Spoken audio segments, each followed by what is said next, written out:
Bom dia. Nesse vídeo vou comentar um pouco sobre a guerra da Ucrânia, né, e a proposta de cessar-fogo, né. Bom, como foi amplamente noticiado pela grande mídia, os Estados Unidos, então, está intermediando um cessar-fogo visando uma paz definitiva entre a Ucrânia e a Rússia, né. Então, os Estados Unidos, então, propôs um cessar-fogo de 30 dias, com determinadas condições, e a Ucrânia aceitou.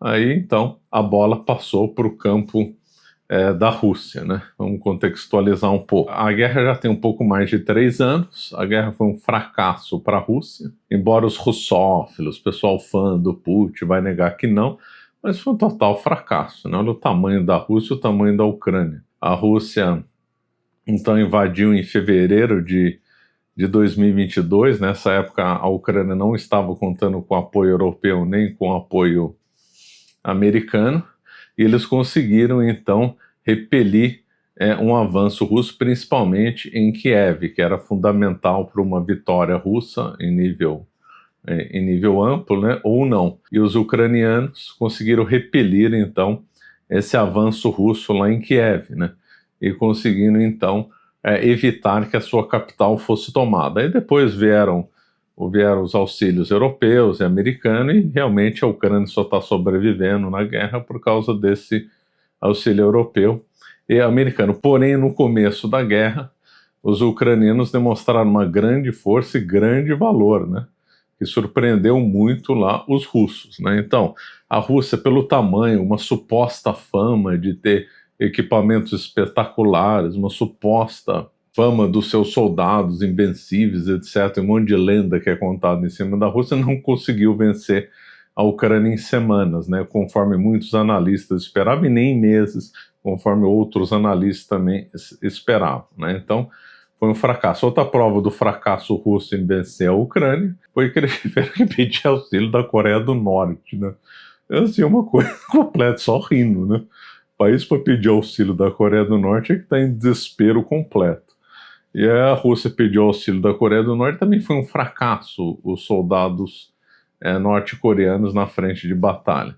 A Rússia está perdendo mais tanques de guerra do que o esperado. Na realidade, aqueles tanques russos são tudo de má qualidade, a maioria deles, aquele suposta qualidade dos tanques russos era só em alguns só, que eles não conseguem fabricar em grande escala.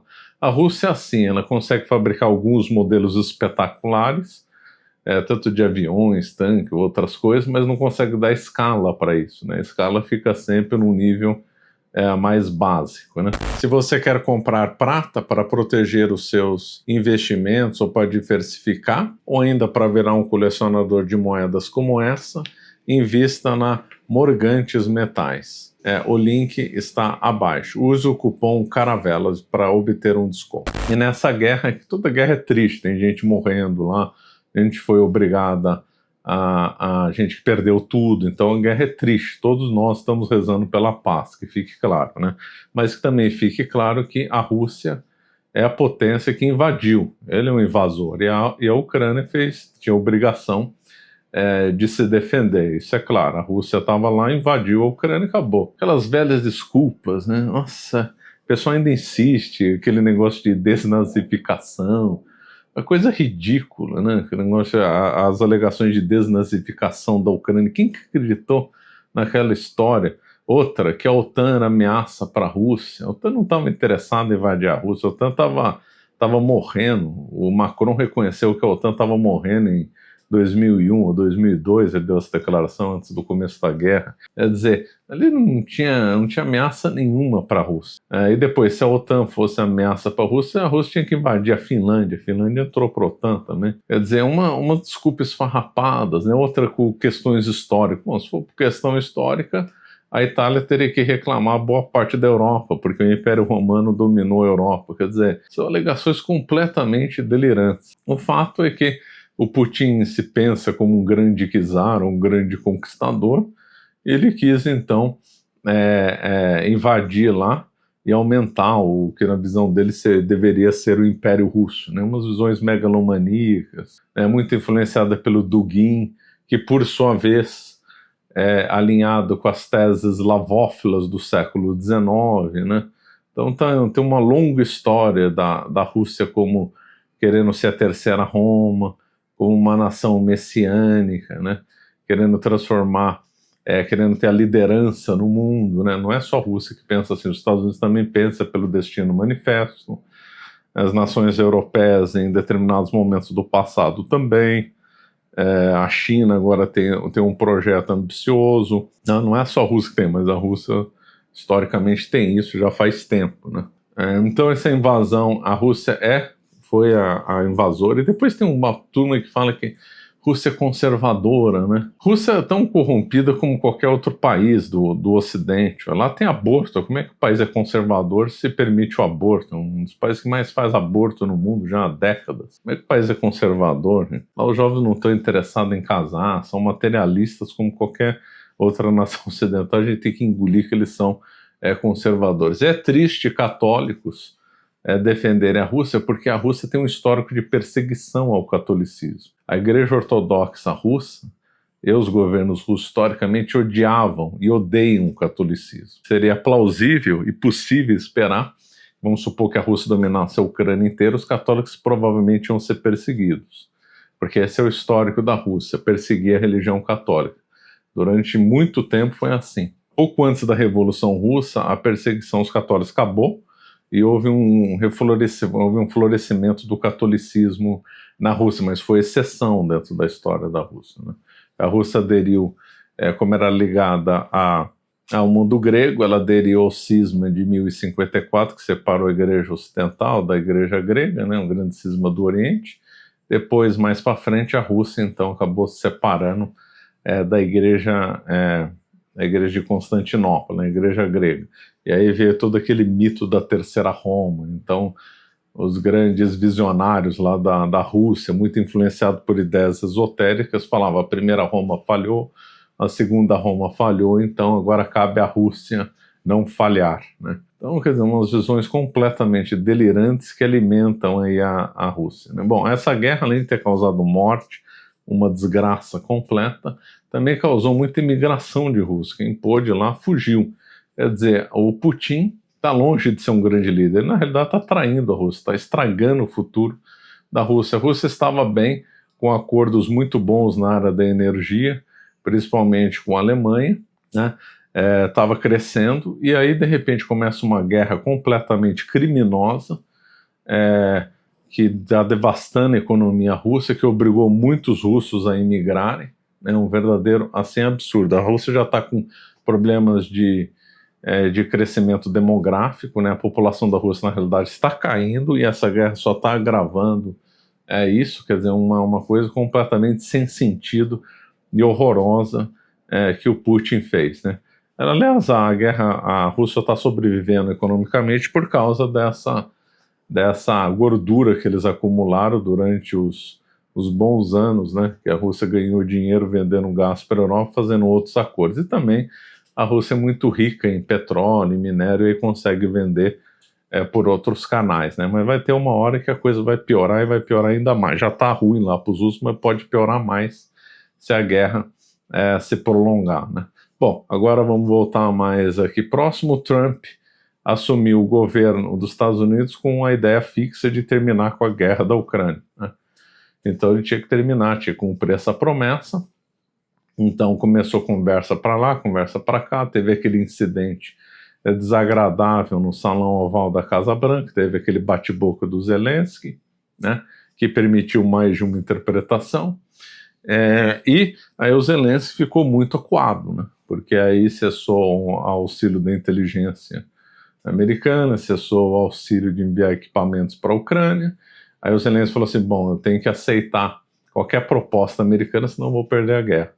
E aí o Zelensky, então, aceitou um cessar-fogo de 30 dias. Lembrando que cessar-fogo é diferente de paz, né? Cessar-fogo é uma coisa temporária, paz já é um tratado que se julga definitivo. Só que esse negócio de definitivo, na verdade, não existe. A definição seria: cessar-fogo é uma coisa temporária, que pode ser prorrogada ad eterno, mais ou menos como Coreia do Sul e Coreia do Norte. Tratado de paz visa a perenidade, ou seja, sempre vai ficar assim em paz. Só que normalmente os tratados de paz definitivos não são definitivos, a história ensina isso. A Europa já teve vários tratados de paz supostamente definitivos e terminaram em guerra, né? Mas a natureza em si do cessar-fogo é de ser uma coisa temporária que pode ser renovado, e o tratado de paz sendo uma coisa definitiva, mas na prática, né, tratado de paz acaba não sendo definitivo, é rir para não chorar, né. Bom, mas tem duas negociações aí em andamento, uma é o cessar-fogo, outra é o tratado de paz. Cessar-fogo, as condições são menos exigentes para ambos os lados, porque é uma coisa temporária, uma coisa que não obriga um tratado de paz futuro, né? Então seria um acordo de paz de 30 dias, visando qualquer tipo de ataque.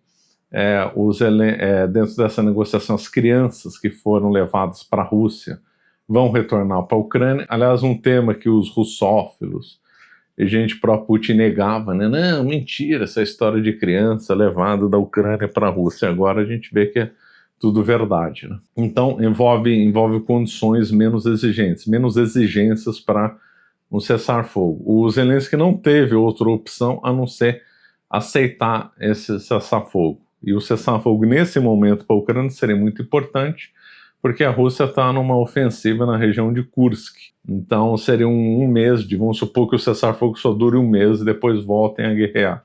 Esse 30 dias seria muito importante para a Ucrânia, né? Seria de importância vital para eles poderem se reorganizar e tal, né? Então seria um momento vital aí para a Ucrânia esse cessar-fogo. Por outro lado, o cessar-fogo nesse momento para a Rússia não seria conveniente, porque ela está aí numa ofensiva lá em Kursk. Mas o que está na mesa lá no Putin? O que o Putin deve estar pensando, né? Então, tem de um lado o cessar-fogo e tem de outro o tratado de paz.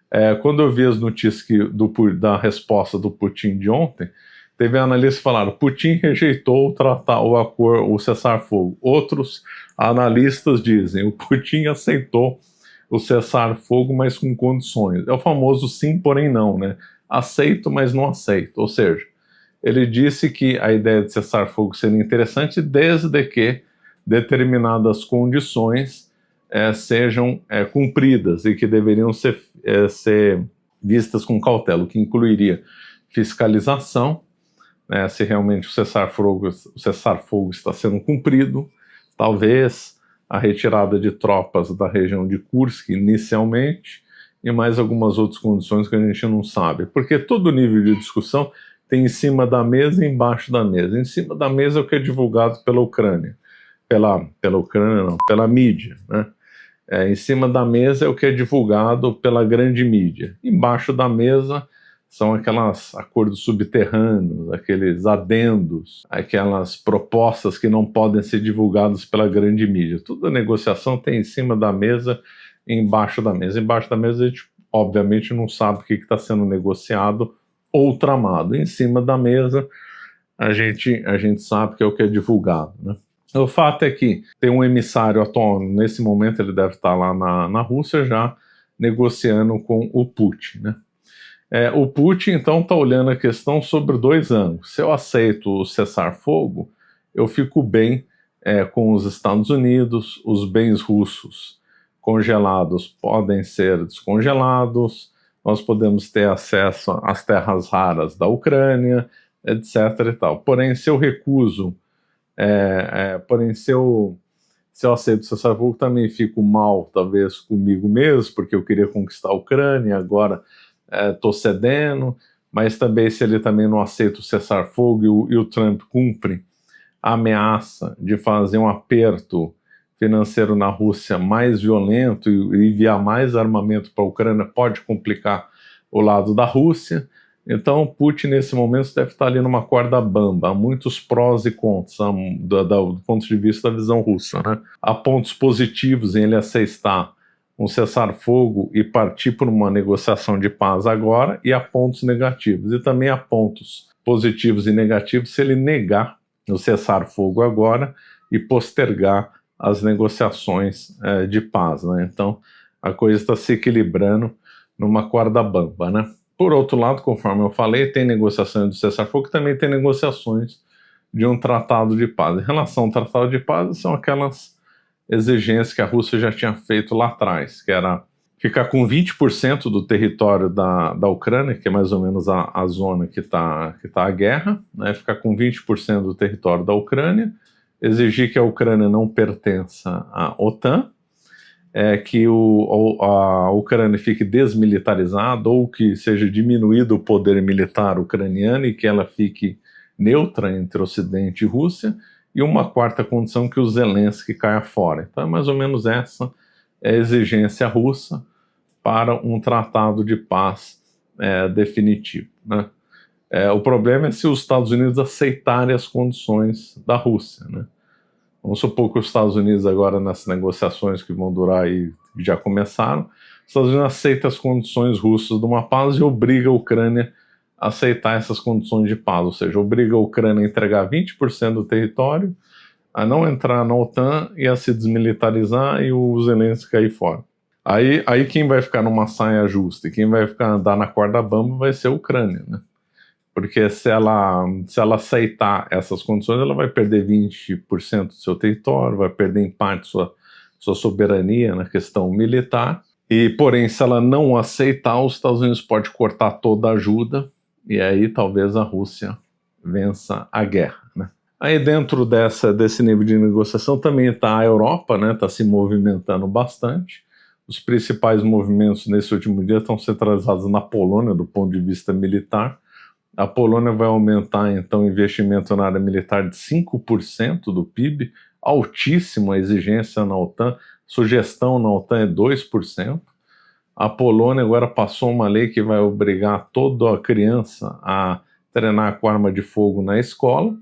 Mesmo quem não for militar vai ter treinamento militar e o exército regular da Ucrânia vai atingir um número de 500 mil homens. E, paralelamente a isso, a Ucrânia fez um pedido para os Estados Unidos para ter para ter bombas atômicas em seu território, né? Assim como a Bielorrússia, né? Belarus, a antiga Bielorrússia, tem armas atômicas em seu território, mas Rússia tem os territórios, a Polônia, que faz divisa com Belarus, também quer ter. Lembrando que a Polônia faz divisa com a Rússia no exclave de Kaliningrado, né? A Rússia tem um exclave que é Kaliningrado, faz divisa com a Lituânia, com a Polônia, né, e é banhado pelo Mar Báltico, né? Então a Polônia de fato faz divisa com a Rússia. E ela está ali. A Polônia é um lugar que os poloneses sabem que a Rússia é um problema sério. A Polônia já foi invadida pela Rússia, também pela Alemanha, se não me engano, 5 vezes, né, na história. Então eles têm muito medo de uma invasão russa, né? Acho que a Polônia e a Alemanha partilharam, a Alemanha e a Rússia partilharam a Polônia 5 vezes, se não me falha a memória, né? Então a Polônia tem medo aí disso, então por isso que ela está se rearmando. A Europa, então, está percebendo que está havendo um distanciamento dos Estados Unidos e está procurando se reorganizar sem os Estados Unidos. Segundo alguns analistas europeus, os Estados Unidos quer retirar recursos da Europa para fortalecer o Pacífico. Segundo esse novo desenho de inteligência nos Estados Unidos, de geopolítica, os Estados Unidos parece, né, que está elegendo como seu grande inimigo a China. Então, para concentrar esforços contra a China e fazer um contraponto na China mais forte no Pacífico, os Estados Unidos vai desviar recursos da Europa para o Pacífico, né? E para ele poder desviar recursos da Europa para o Pacífico, ele vai ter que fazer uma paz na Ucrânia, deixar de ajudar a Ucrânia, diminuir ou cessar talvez a presença de soldados na Europa, conforme alguns analistas europeus estão comentando, e concentrar tudo na bacia do Pacífico e alguma coisa ali no Índico. Então os Estados Unidos vai mudar então seu enfoque geopolítico de Europa para um enfoque geopolítico no Pacífico, né, visando a contenção da expansão da China. Vamos aguardar, né? Isso aí lembra muito o caso do Trump, né? Lembra muito a reviravolta geopolítica que o Nixon deu comecinho dos anos 70, né? Então o Nixon, ele fez a détente ou seja, relaxamento de tensões em relação à União Soviética. mas ele se aproximou da China para fazer um contraponto justamente contra a União Soviética. Então ele fez uma aproximação ali com a China, reequilibrando ali um jogo de força em relação à União Soviética. Agora, os Estados Unidos, pelo menos o Trump, fez um movimento de aproximação com a Rússia e um movimento de confrontação com a China, né? Então é uma coisa curiosa, é um reviramento geopolítico bem curioso que está lembrando o tempo do Nixon, não que é a mesma coisa, mas está lembrando que os dois mudaram bastante na geopolítica.